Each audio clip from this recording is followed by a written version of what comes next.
आपल्या गाण्यांनी तरुणाईला वेळ लावणारा प्रसिद्ध रॅपर आणि गायक बादशाह सध्या एका मोठ्या कायदेशीर कचाट्यात सापडलाय. त्याचे नवीन हरियाणवी गाणे टिटरी वादाच्या भोवऱ्यात अडकलं असून हरियाणा पोलिसांनी या प्रकरणी रॅपर FIR दाखल केला आहे. इतकंच नव्हे तर त्याच्या विरुद्ध लुकआउट नोटीस काढण्याची प्रक्रियाही सुरू करण्यात आली आहे.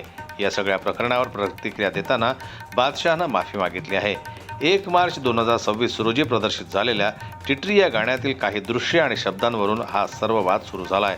गाण्यामध्ये शालेय गणवेशातील मुली हरियाणा रोडवेजच्या बसमध्ये नाचताना आणि आक्षेपार्ह हावभाव करताना दाखवण्यात आले आहेत.